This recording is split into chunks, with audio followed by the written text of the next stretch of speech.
مساء الخير، مساء النور، مرحبا بكم معايا في قناة زهراء المكنسية. لا كوموند ديال اليوم كانوا عندي فيها ميني بسيطلات بالدجاج واللوز اللي خدمت فيهم القياس ديال 8 سنتيم و 6 سنتيم. بغيت نشارك معكم الطريقة كيفاش كنجمعوا الميني بسيطلات من بعد ما كنديروا هذيك التغليفه الثانيه. هنا كتشوفوا التغليفه الاولى كنكونوا وضعناها من بعد ما جمعنا الدجاج واللوز. التغليفه الثانيه غادي تشوفوا معايا الطريقه بوضوح.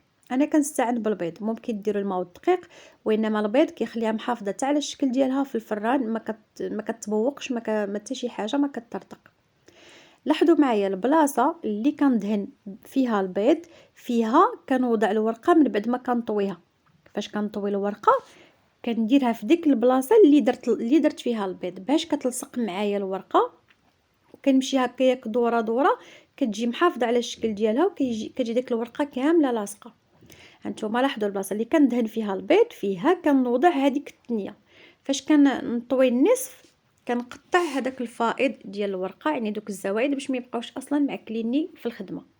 بنفس الطريقه كنمشي للجهه الثانيه، البلاصه اللي كنلصق فيها البيض كندهن البيض هي فين كنحط الطويه ديال ديك الورقه. هنا الكاميرا بدات كتضبب معايا، واني راني بقيت حاطه الصبع ديالي حتى قديتها باش يكون كلشي بوضوح.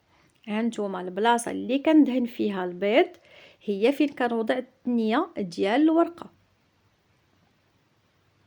وكنمشي بهاد الطريقه هذه حتى كنكمل ديك الدوره كامله ديال الميني بسطيله، وكنقطع طبيعه الحال هذوك الزوائد ديال الورقه، وكتجي واحد البسيطيله اللي مرتبه في الشكل ديالها. وكنمشي بنفس الطريقه. ما تنساوش لايك. الله يجازيكم بخير. اللي كيصادف قناتي لاول مره يشترك مرحبا به، ولا عجبكم كذلك محتوى القناه بارطاجيوه مع الناس اللي كتعرفوا. هنايا غادي تشوفوا معايا الشكل ديال البسطيله من بعد ما طابت. كما قلت لكم هذاك البيض كيشمعها وكيخليها محافظه على الشكل ديالها.